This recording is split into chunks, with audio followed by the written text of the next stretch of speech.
Cleveland is in chaos. Browns owner Jimmy Haslam is absolutely furious with Kevin Stefanski. And now he's demanding Shedeur Sanders start over Joe Flacco.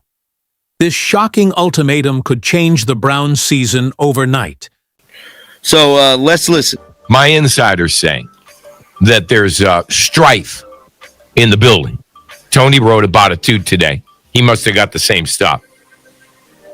But apparently, it's Kev v. Andrew and Jimmy, from what I understand. Kev wants to keep Flacco. Andrew and Jimmy want the processor. The Browns have too many decision makers in football ops. Reaction or... Yo, listen up. Cleveland is about to explode. Word on the street is that owner Jimmy Haslam is absolutely furious with head coach Kevin Stefanski, and it's all coming to a head right now. Sources are confirming that Haslam and GM Andrew Berry are demanding a quarterback change, but Stefanski's digging his heels in, refusing to bench the washed-up Joe Flacco. This isn't just some rumor, bro. ESPN Cleveland insiders are spilling the tea, and it's getting messy. Rizzo pretty much filled us in on Kevin and what exactly is going on behind closed doors. The question isn't if there's going to be a change anymore, it's when. And more importantly, will Shedeur finally get his shot, or are the Browns about to make another classic Cleveland mistake? Dylan Gabriel's going to start, according to my sources. Good night, everybody. Chris, it sounds to me like this kid's going to start, and why not? Chris, what the hell? Chris, does it really matter who starts at quarterback with the Browns? The way this team is operating right now, no. Chris, let me just state for the record. Now, I'm not confirming that as to be true. That Look, let me break this down for you real quick, because this situation is wild. Joe Flacco has been absolutely terrible this season, throwing 6 interceptions through 4 games, completing barely 58% of his passes, and looking every bit of his 40 years on the field. Here's the question that Mary Kay asked Kevin. She said, well, Kevin, if Dylan does get to start, where does Shedeur Sanders lands on the depth chart? Will you make Joe Flacco your second string quarterback, or will Shedeur remain third string? He refused to answer the question. Because let's say Dylan does get to start. Will Shedeur then be moved to quarterback 2? That is going to be the next storyline coming out of the Cleveland Brown pipeline, and they have. I think they would have been wrong to cut him. I don't know if there was enough sample size. We did see him play well, and then we saw him play poorly. And he's probably somewhere in between.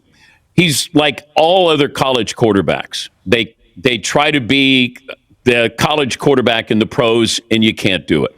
Mm-hmm. And I think that was the one thing I saw with Shedeur. You can't escape. You got to get the ball out. You got to live to see another play, like all of these things. And it's not just him. Cam Ward's going through this now. Yeah. Jackson Dart's going to go through this. You think you have more time and you don't. The Browns are sitting at 1-3, haven't scored more than 17 points in a single game, and the offense looks like a complete disaster. But here's where it gets spicy, my guy. According to ESPN Cleveland's Rizzo and Tony, there's straight-up strife in the building. It's Kevin versus Andrew and Jimmy. Kevin wants to keep Flacco.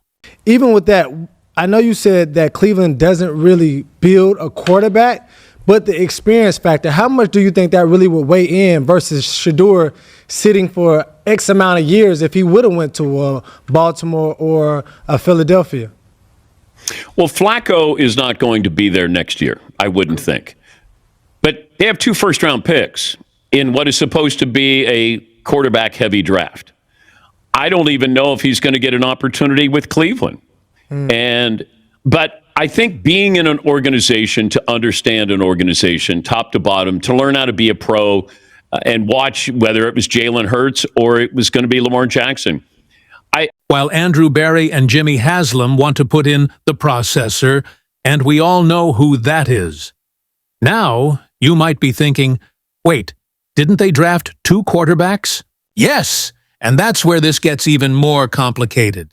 The Browns took Dillon Gabriel in the 3rd round and Shedeur Sanders in the 5th round of the 2025 draft. But here's the thing, there's been drama around these picks from day one. Let me paint you a picture of draft day. When Shedeur's name was called, the Browns' draft room was silent. Andrew Berry, the GM, didn't look thrilled at all. Kevin Stefanski had a little smile, but it wasn't exactly joy. More like he was trying to keep it together for the cameras. There was just perfunctory applause when Shedeur was picked. Not the excitement you'd expect when landing a potential franchise quarterback. Why? Because word is that Jimmy Haslam forced this pick. Former Browns coach Eric Mangini straight up said on FS1's First Things First that the owner made the call to draft Sanders. Skip Bayless even revealed that Haslam and Dion had dinner before the draft, and Jimmy loved rubbing elbows with Coach Prime and his son. Skip called it a publicity stunt, saying Haslam knew drafting. Shedeur in the 5th round would cause a big splash, and Kevin Stefanski wanted zero to do with it. But here's where Haslam gets slick. When reporters asked him about it in July, he denied everything, saying, "If you would have told me Friday night driving home, y'all are gonna pick Shedeur, I would have said that's not happening." Then he added, "At the end of the day, that's Andrew Berry's call. Andrew made the call to pick Shedeur. You see what he did there? He's throwing Andrew under the bus. If Shedeur works out, Haslam can take credit. If he doesn't, he can blame the GM. That's owner politics 101. Baby." Now, let's talk about what's happening right now, because this is where things get juicy. Reports just dropped that the Browns are benching Joe Flacco and starting Dillon Gabriel in Week ID Batter Tree, 5 against the Vikings in London. Gabriel will be the first quarterback to make his first NFL start outside the United States. But wait, why Gabriel and not Shedeur? That's the million-dollar question everyone's asking. Gabriel has been the primary backup all season, sitting at QB2 while Shedeur's been stuck at 3rd string. During the preseason finale against the Rams, Kevin Stefanski even pulled Shedeur in the final 2 minutes of a close game and gave the ball to Tyler Huntley, a journeyman who got cut the next day. Let that sink in for a second. Stefanski would rather give the ball to a guy who was about to get released than let Shedeur lead a game-winning drive. Cameras caught Sanders frustrated on the sideline after being told he was done for the day.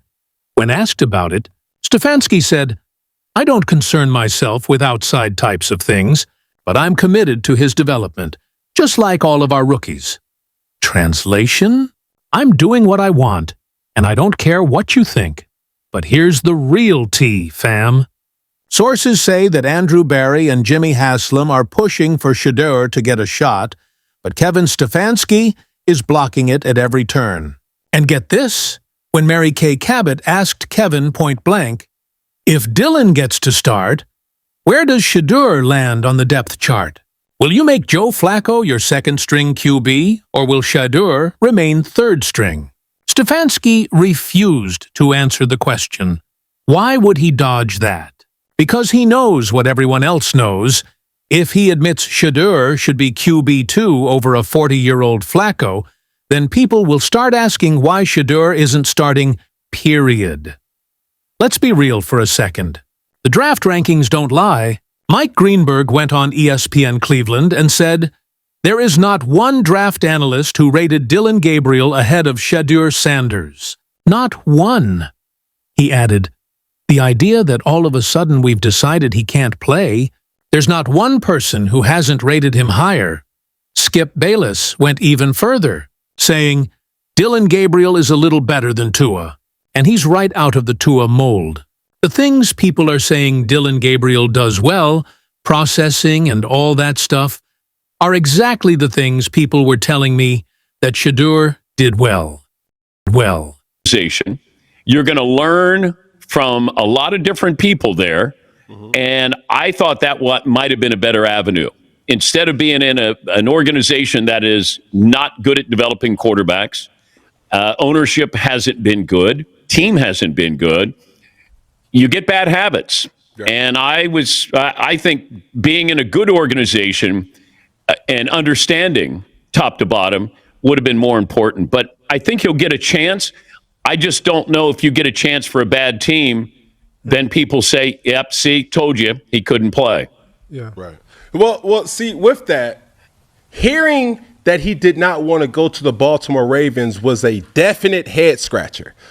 But when you have certain other details about that situation come out, when he does have the Here's what nobody's saying out loud, but everyone in Cleveland is thinking. Kevin Stefanski is terrified of what happens if Shedeur Sanders plays well. Think about it. If a fifth-round quarterback that the owner forced on him becomes a franchise savior, it completely undermines Stefanski's credibility as a quarterback developer. It raises questions like, why did you draft Dillon Gabriel 2 rounds earlier if Shedeur's better? Why did you waste the beginning of the season starting a 40-year-old Joe Flacco? Why didn't you see what the owner saw in Shedeur? And let's not forget, Cleveland is quarterback purgatory. They've repeatedly proven themselves incapable of advancing young quarterbacks. If Shedeur succeeds, despite the organization's dysfunction, it proves that the talent was there all along. They just kept getting in their own way. But here's the twist that makes this story even juicier. What if Stefanski's not entirely wrong to be cautious? What if there's something real he's seeing in practice that we're not? In the preseason finale against the Rams, Shedeur struggled significantly. He was sacked 5 times and looked uncomfortable under pressure. Stefanski even pulled him in the final 2 minutes and gave Tyler Huntley, who was about to be cut, the chance to lead a game-winning drive instead. CBS Sports wrote, "The biggest indictment of his performance may have been his absence from the lineup in the final 2 minutes. When Stefanski elected to have journeyman Tyler Huntley lead a comeback attempt, despite Sanders almost certainly having better odds to make the roster. That's brutal. But it also tells us that Stefanski genuinely doesn't trust Shedeur yet, at least not in high-pressure situations. Whether that's fair or not is up for debate, but it's real.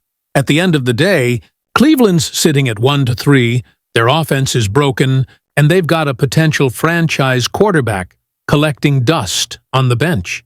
Don't be surprised if we see a quarterback change very soon, maybe even this upcoming Sunday. Haslam said he thought Shedeur was good value at 146, but value doesn't mean anything if you never use it. It's time for the Browns to stop playing politics and start playing football. Will it be Gabriel's time to shine in London? Absolutely. He's earned his shot. But if he struggles, there better not be any excuses for keeping Shedeur on the sideline. The clock is ticking on Kevin Stefanski's tenure, and whether he knows it or not, his job might depend on making the right call at quarterback. The drama's just beginning, fam, and trust me, you're not gonna want to miss what happens next. Drop a like if you think Shedeur should be starting right now. And subscribe because we're gonna be covering every twist and turn of this Cleveland quarterback circus. Let's get it! Get it!